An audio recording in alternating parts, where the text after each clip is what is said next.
Hi, welcome to Psych 101 with Dr. Elizabeth.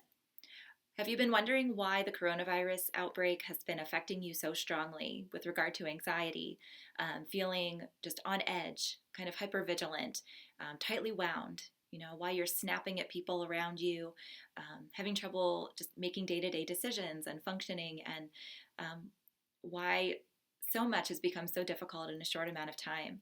I want to explain that in this video relating the coronavirus outbreak and everything that we're doing in response to that, um, and relating that to trauma and how trauma affects our brains. Trauma is a category of anxiety. When we think about post traumatic stress disorder, that is a disorder within the anxiety category of disorders. And so there's a certain way that anxiety affects the brain and the body, particularly when we look at it through the lens of trauma. When your brain perceives a threat in the environment, the part of your brain that goes into action is your limbic system. That means that a lot of your brain's resources, even down to blood flow and oxygen, goes to your limbic system. I call that the downstairs brain because it's the part of you that acts on instinct. The limbic system, when it activates, puts you into that fight or flight response. And you may have heard of fight or flight. There are some other trauma responses as well. When you're in that situation of an environmental threat, there's actually fight or flight or freeze, and also fawn. Those two responses, the last two might not be as familiar to you, but we sometimes freeze, and you can think about a deer in the headlights. Freeze, continue to assess what's going on in the environment, where's the threat, and what should I do? We sometimes freeze. And then fawn is another trauma response that's less familiar, but it has the idea of looking at how do I get the resources that I need? How do I appeal to a person that might be in authority in order to get what I need to be safe? So that idea of fawning means appealing. How do I act in a way that will cause that person to care for me and help me to be safe? So let's talk about what happens when that limbic system is kicked off, especially in a freeze response. Sometimes we go into fight mode where our body reacts strongly. We feel our heart rate increase. We feel increased oxygen to our muscles. That looks like an adrenaline rush. But it also blocks blood flow up into the thinking, rational part of our brain where we're reasoning through things. We're just kind of running on instinct. What do I need to do to fight off this threat? And then flight is a similar body response physically, but it's preparing you to run and escape and get away from the threat.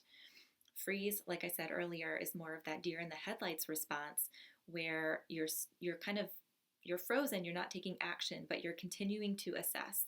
And I think that's where a lot of us find ourselves right now. If you're noticing an increase in anxiety, if you're noticing more frequent feelings of panic or triggers and onset of panic attacks, if you have a history of trauma, this can trigger that limbic system in the same way and bring up past memories of trauma because of just the physiological response in your brain saying, hey, I remember feeling this way. This feels familiar. What's the threat? So what does that mean for you, being in that freeze mode, if that's what's happening? So a lot of us in the current situation with the coronavirus outbreak, we're tuned into the news. We're tuned into social media. We are on high alert for information that's going to help us assess the threat. This happens when we go outside of the house for a lot of us. If you're going to the grocery store, you might feel like you're on high alert and looking for what you need to do to be cautious. Make sure that, all of the things they're telling us, wash your hands, use hand sanitizer, wipe things down, don't touch your face. That's causing you to be on high alert and very watchful. And so when that happens and you're kind of stuck in this high vigilance state, this is taking a lot of resources from your body, a lot of physical resources, a lot of mental resources, and it's exhausting.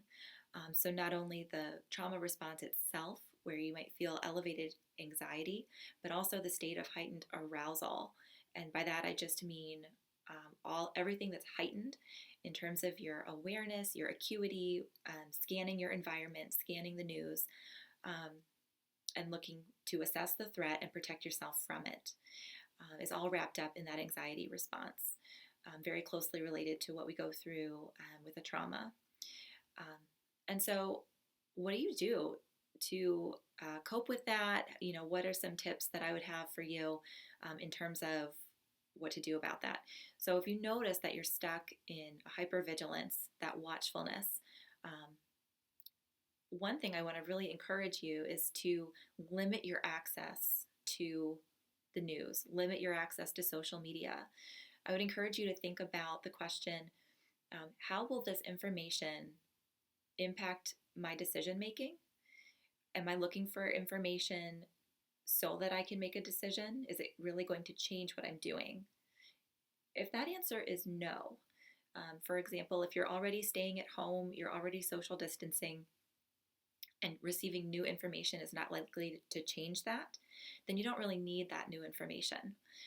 And so it's reasonable to limit your access to the news and what you're seeing on social media.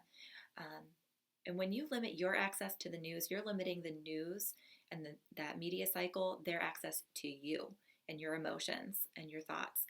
So think of that as a two-way gate, that when you limit your access to input, you're also limiting how that input can access your emotions and trigger you.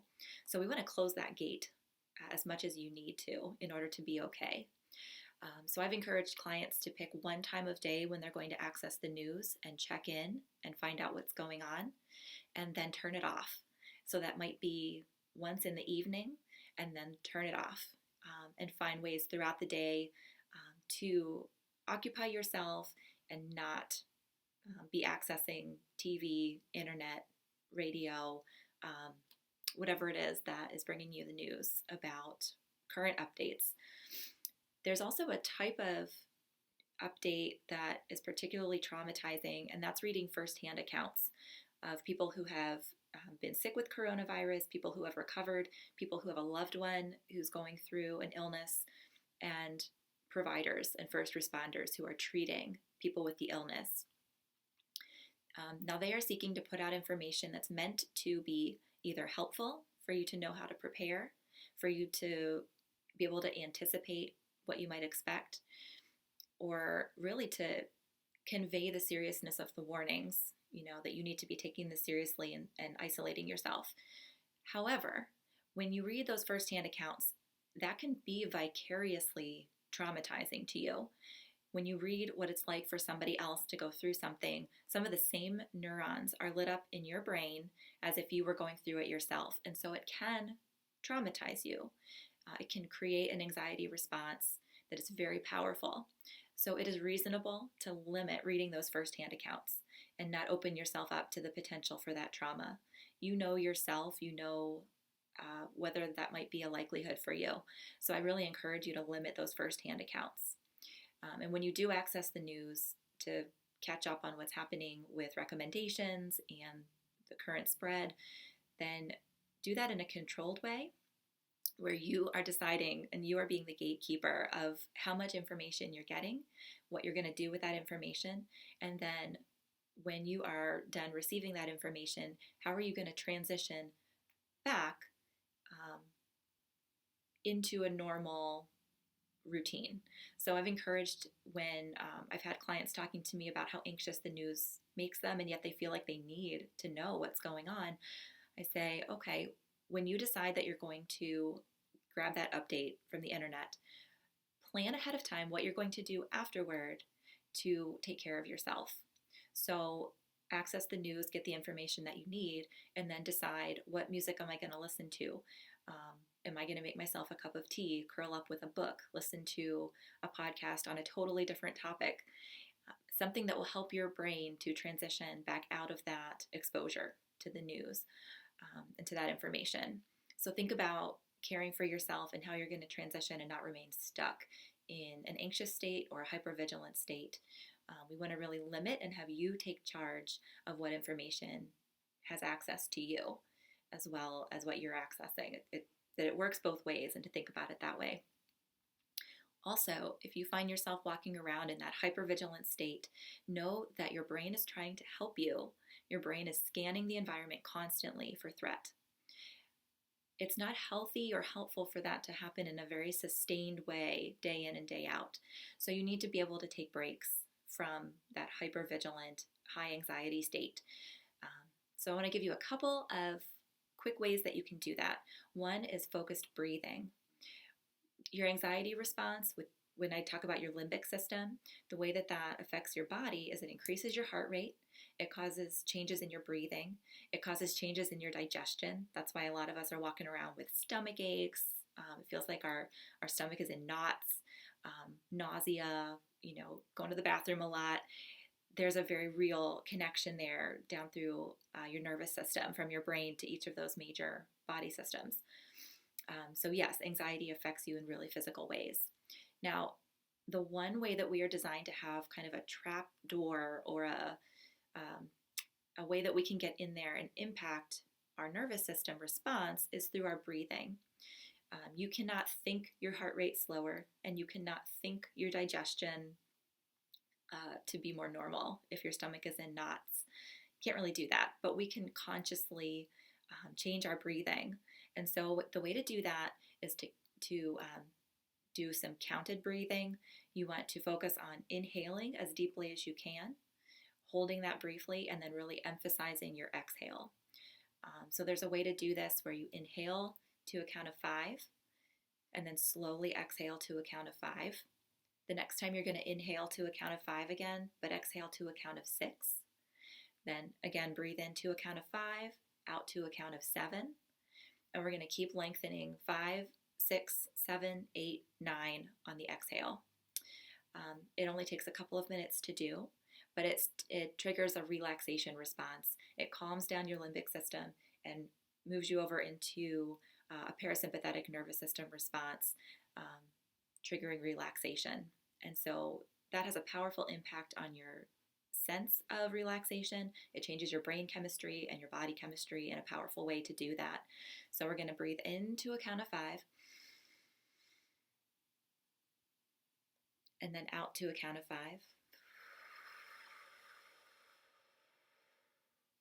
Into a count of 5. Out to a count of 6.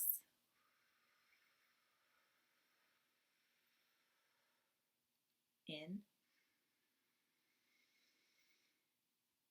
Out.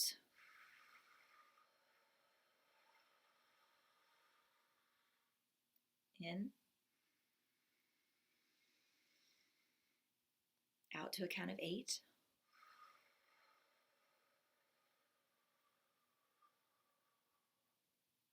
Last one, in. And out to a count of 9.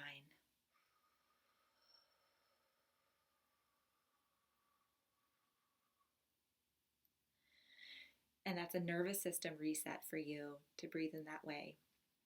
Another tip that I would give you is to use cold temperature to your advantage. Cold temperature also downregulates the nervous system and triggers a relaxation response.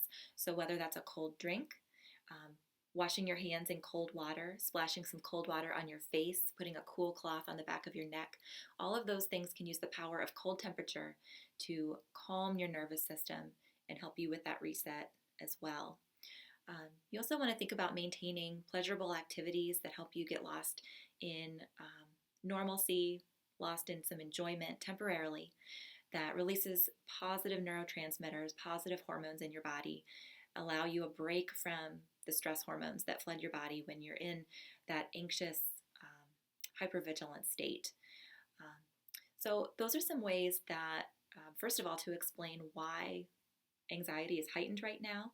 It's your brain's way of trying to protect you, to assess the threat and help you make decisions about what action to take. Again, that's not helpful to be in for a sustained amount of time, so we want to use some tools to downregulate. You want to use breathing, cold temperature, enjoyable activities, anchor yourself in a sense of routine. Set a time that you're going to wake up in the morning and a time that you're going to go to bed at night. Get up, get dressed, make your bed, get something to eat. do things that help you have a sense of routine and a sense of normalcy, it will actually send a message back to your brain that says things are okay here, things are not out of control. There are things that I can control, and I'm doing those. Um, so there's a lot more that we can touch on as well.